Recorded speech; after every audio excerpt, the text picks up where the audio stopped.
Who Says Elephants Can't Dance by Louis V. Gerstner Jr. Picture this.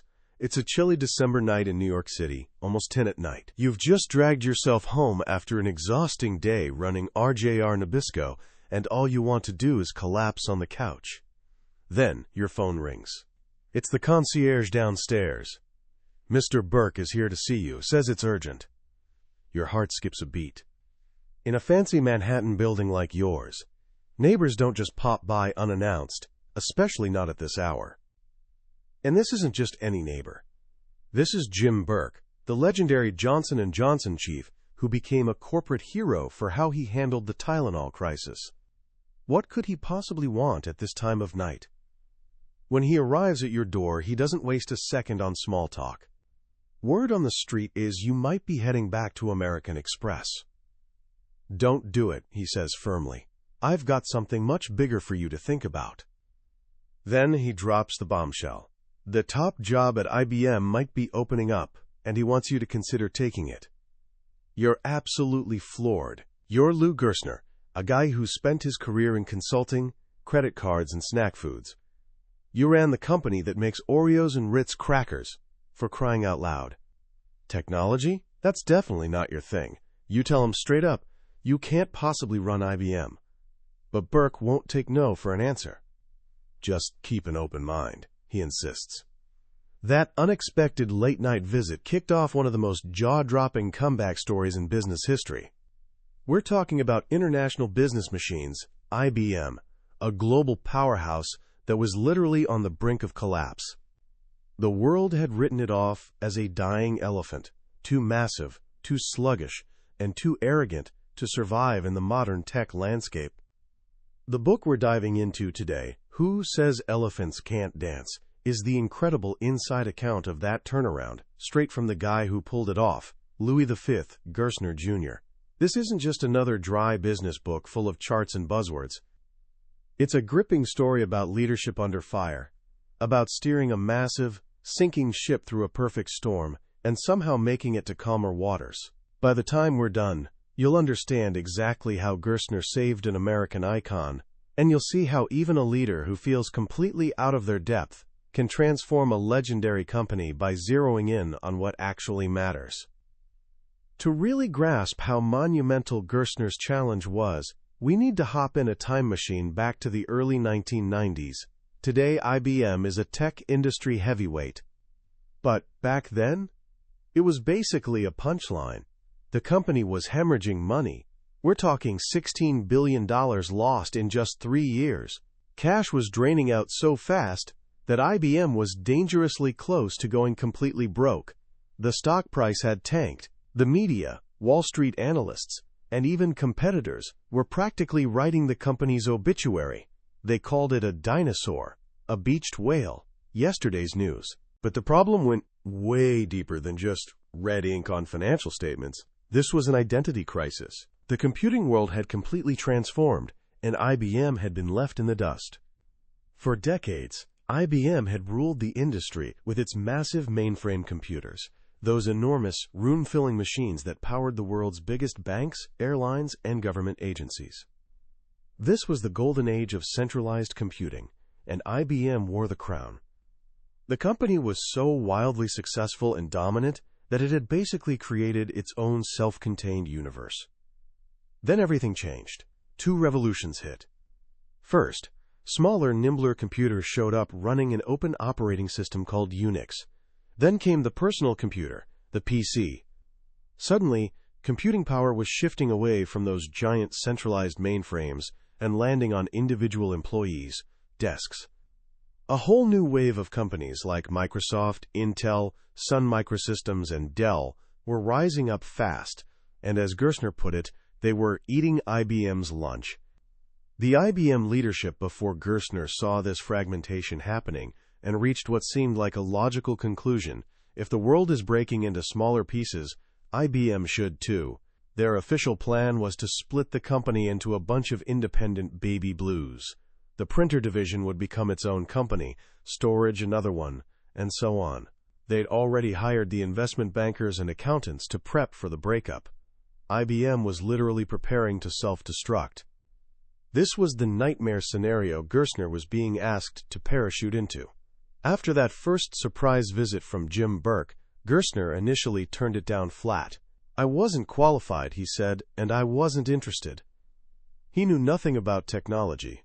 He was a customer guy, a manager, a strategist, definitely not an engineer. The press and pundits all agreed. IBM needed a tech visionary who could predict the industry's next big wave. But Burke and the IBM board wouldn't give up. They didn't want another technologist. They had entire departments full of brilliant engineers and scientists. What they desperately needed, Burke argued, was a real leader, a change agent, someone who could grab the company by the shoulders and shake it back to life. Gerstner's turning point came during a long, contemplative walk on a Florida beach. He realized his current company, RJR Nabisco, was heading for an exit, and so was he. The IBM opportunity was terrifying, no question, but it was also irresistible. He finally said yes, driven partly by patriotism, the feeling that IBM was a national treasure worth saving, and partly by his own hunger for a world-class challenge. When Gerstner finally walked through IBM's doors on April 1, 1993, April Fool's Day, ironically enough, he discovered a company even more troubled than he'd imagined. On his very first day, he showed up at a massive IBM office complex only to find the front door locked. He didn't have a security badge yet, so there stood the new CEO, knocking helplessly on the door until a skeptical cleaning woman finally let him in. It was the perfect metaphor for the company he'd inherited, closed off, insular, and completely disconnected from the outside world. He described those first few months as drinking from a fire hose. The company was a labyrinth of acronyms, bizarre terminology, and deeply entrenched bureaucracy. Meetings were dominated by presentations using overhead projectors and transparencies called foils. Early on, during a meeting with the head of the critical mainframe division, Gerstner simply walked up to the projector, switched it off, and said, "Let's just talk about your business." The story of that simple click echoed through the company's global network within hours. It was a tiny act, but a powerful signal. The old way of doing things was over. The old way was a culture that had turned completely inward. It was a world where internal politics mattered more than customer needs, where any single person could kill a major project with a non-concur, effectively giving everyone veto power, where managers babysat processes instead of driving results, where the focus was on protecting your own territory, your geography, your product division, rather than working together as one company. In one meeting with his top 50 executives, Gerstner noticed every single man in the room wore a white shirt, except for him. His was blue. The company had become rigid, uniform, and self-obsessed. Gerstner realized pretty quickly that the conventional wisdom was dead wrong. IBM didn't need a new vision. The company had filing cabinets stuffed with vision statements. It had brilliant technologists who'd correctly predicted nearly every major industry trend. The problem wasn't a lack of vision. It was a complete inability to execute. The company was paralyzed. This led to one of the most famous and most misunderstood moments of his time there. Just a few months into the job, at a packed press conference, a reporter asked when he'd deliver his grand vision for IBM. He stepped up to the podium and said, "The last thing IBM needs right now is a vision." You could practically hear jaws hitting the floor. The next day's headlines were brutal. They called him a bean counter, a cookie monster from his Nabisco days, a guy with no vision who was just going to slash and burn. But they completely missed his point. What he actually said was the company didn't need a vision right now. What it desperately needed was to get its house in order. It needed to focus on customers, stop the financial bleeding, and start actually executing. The foundation of any vision, he argued, has to be profitability. You need to be making money before you can dream about the future. So during those early, frantic days, Gerstner made 4 critical and sometimes radical decisions that would chart the course for the entire turnaround. His first and most important call was to keep the company together. This flew directly in the face of everyone, Wall Street, the media, and even IBM's own management, who were all screaming to break the company apart. But Gerstner, having been a major IBM customer for years, saw something they didn't. The world was getting more complex, not simpler. Customers were exhausted from having to buy bits and pieces of technology from dozens of different vendors and stitch them all together themselves. They didn't need yet another disk drive company or software company. What they desperately needed was a partner who could integrate all the pieces and deliver a complete solution. IBM, with its incredible breadth and scale, was the only company on Earth that could do that.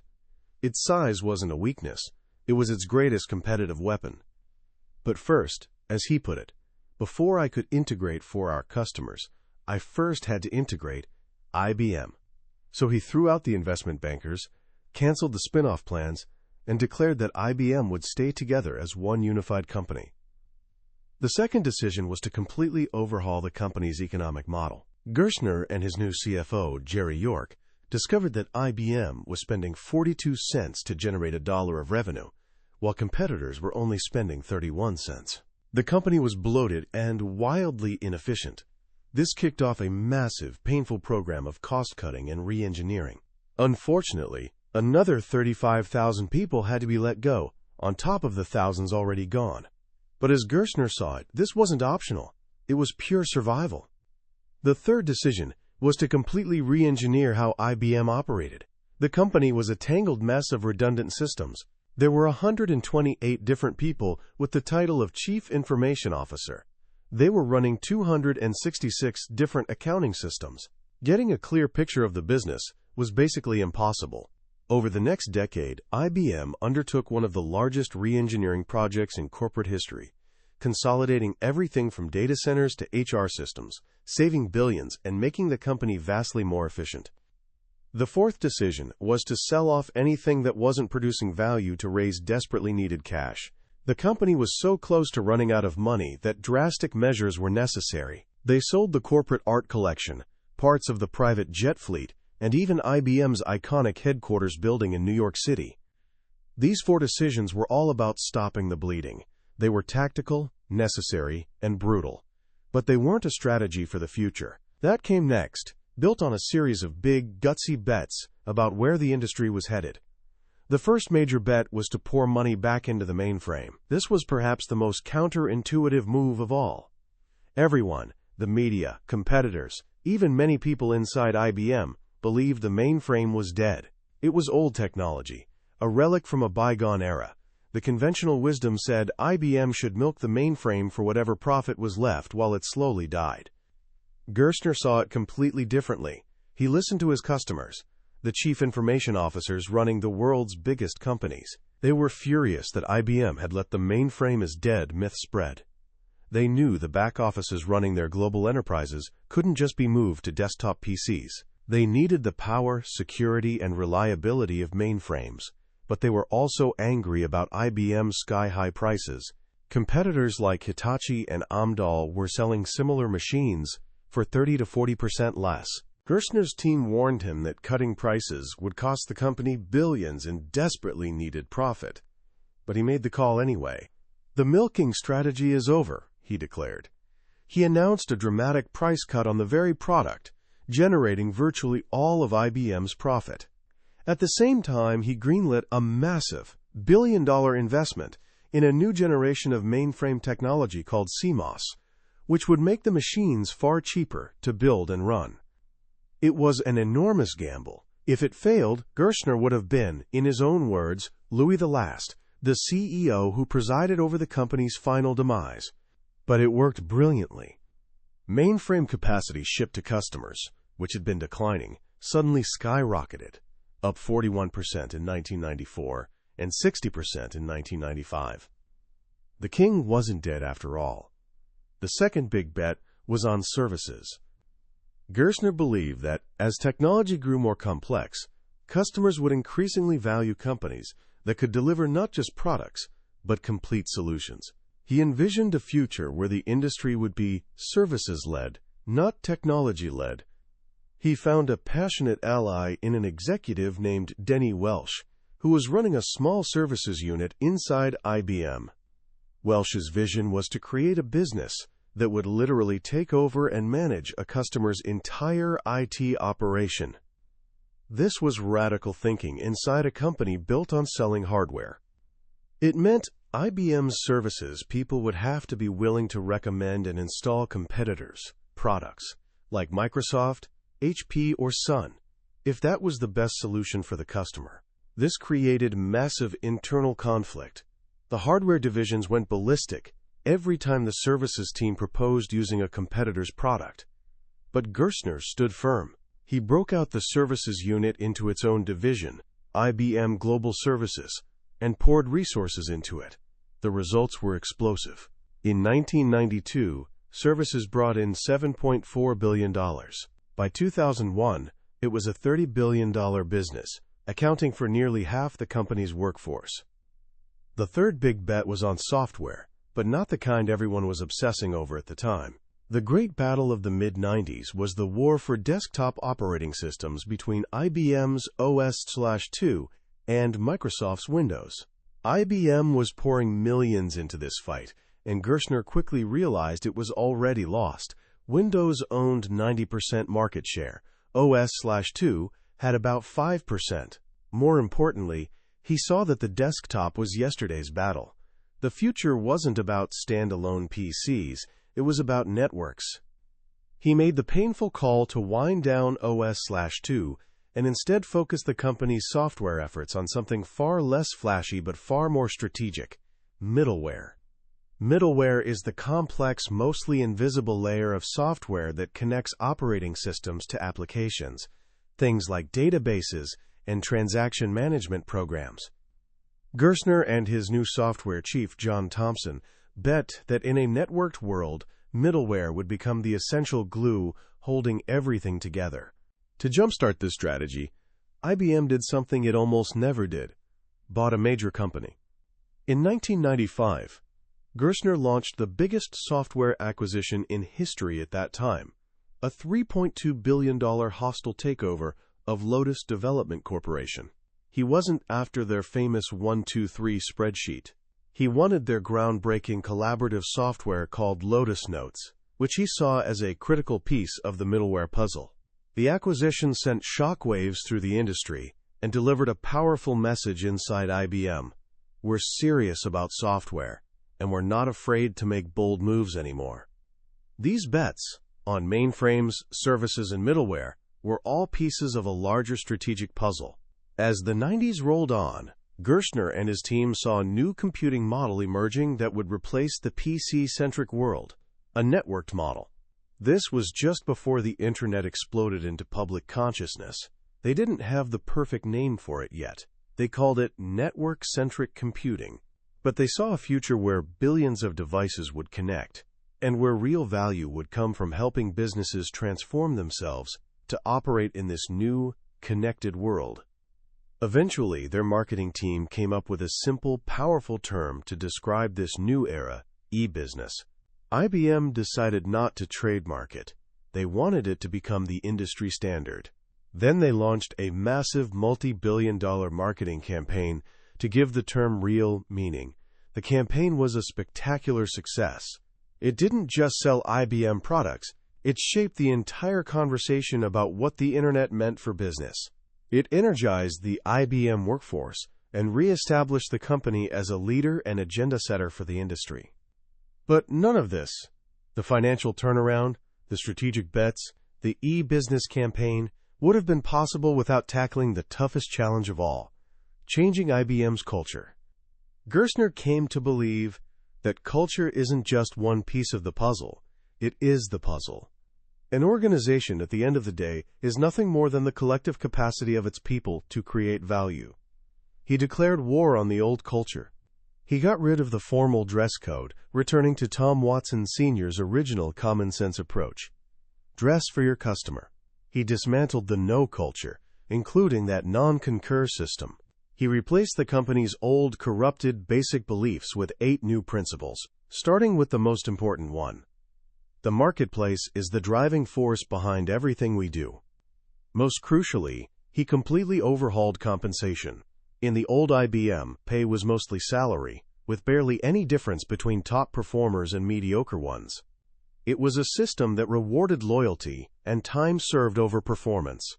Gerstner flipped it upside down. He introduced a pay-for-performance philosophy. He made stock options, once reserved for a tiny handful of top executives, available to tens of thousands of employees, turning them into owners and aligning their interests with shareholders. And he made one change that had seismic impact. The annual bonuses for his top executives running major divisions would no longer depend on their individual units' performance. Their bonuses would be based entirely on IBM's overall performance. Nothing sent a clearer message. We're one team. We win together or lose together. Finally, he distilled the mission into a simple mantra every employee could understand: win, execute, and team. Win meant staying relentlessly focused on beating the competition. Execute was about speed, discipline, and getting things done. And team was the commitment to acting as one integrated IBM. It was a long, slow, often painful process. Changing the habits and mindset of hundreds of thousands of people, he said, was the hardest work he'd ever done. But slowly, surely, the elephant started to dance. By the early 2000s, IBM wasn't just saved, it was thriving. It was a leader again in services, hardware, and enterprise software. Its stock price had jumped 800%. The workforce had grown by 100,000 people. It had reclaimed its position not just as a profitable company, but as a company that mattered. The story of IBM's turnaround is powerful proof that being big isn't a death sentence. As Gerstner puts it, it isn't a question of whether elephants can beat ants. It's a question of whether a particular elephant can dance. If it can, the ants must leave the dance floor. When you step back and look at the journey in Who Says Elephants Can't Dance, you realize it's about much more than business. It's about courage, clarity, and the profound truth that even the biggest, most stuck-in-their-ways institutions can change. One of the most powerful lessons from Lou Gerstner's experience is about what leadership really looks like in a crisis. When he showed up, everyone wanted a grand technological vision. They wanted a prophet who could predict the future. But Gerstner understood something deeper. He knew that when the building's on fire, you don't stand around debating architectural plans for the new one. You put out the fire, get everyone to safety, and focus on immediate practical survival steps. His famous no-vision statement wasn't rejecting foresight. It was radically embracing pragmatism. He showed us that sometimes the most visionary thing a leader can do is focus ruthlessly on execution. People don't follow visions. They follow leaders who get stuff done. Another crucial insight is the danger of an inward-facing culture. IBM in 1993 was obsessed with itself, its rules, its hierarchy, its internal battles. It had completely forgotten who paid the bills: the customer. Gerstner's relentless marketplace focus was the cure. Every major decision, from keeping the company together to overhauling compensation, was designed to force the organization to look outward. He essentially told his team, the answers aren't in this building. They're out there, with our customers and competitors. This lesson never gets old. The moment an organization cares more about its own processes than the needs of the people it serves, it's headed toward irrelevance. Finally, Gerstner's story powerfully reminds us that principles matter more than procedures. The old IBM was drowning in rulebooks and processes. The new IBM was built on a handful of clear principles: marketplace focus, commitment to quality, sense of urgency, and teamwork. He trusted his people to apply those principles, using their own judgment and skills. This is what real empowerment looks like. You don't create an agile, entrepreneurial organization by writing more rules. You do it by building a culture of trust and accountability on a foundation of shared principles. For anyone starting their career, Gerstner's journey offers a few simple but profound practices you can start today. First, become obsessed with your customer, whoever that is for you, whether it's your boss, your team, or the end user of your work. Always ask, what do they need? How can I solve their problem? Second, develop a bias for action. Don't wait for permission. Don't get stuck overthinking. make a decision, and move forward. It's better to be fast and 80% right than slow and 100% perfect. And third, remember that no matter how brilliant you are, your success ultimately depends on working well with others. As Gerstner proved, an integrated team will always beat a collection of brilliant but warring individuals. Win, execute, team. It's a simple mantra, but as IBM's incredible turnaround shows, it's a powerful formula for success in whatever you choose to pursue. That was the summary of Who Says Elephants Can't Dance by Louis V. Gerstner Jr. We've covered the major themes today, but let me be honest with you. Listening to a summary is like looking at a postcard of the Grand Canyon. It gives you an idea, but it can't compare to standing on the edge seeing it yourself. The real power of this book is in Gerstner's personal stories, the raw emotion of the crisis, and the step-by-step logic behind his toughest calls. This summary is your map, designed to help you decide if the journey's worth taking. If anything we've discussed today has sparked your curiosity or connected with your own ambitions, I encourage you to grab a copy. Reading it isn't just about learning business history. It's experiencing a masterclass in leadership that can genuinely change how you approach challenges in your own life. You'll find a link to the book in the description below. Also, if you found this summary valuable and want to keep exploring the ideas that shape successful minds, please take a moment to like this video and subscribe to Billionaire's Bookshelf. It helps us grow this community and makes sure you won't miss our next journey into another life-changing book. Let's keep learning and growing together.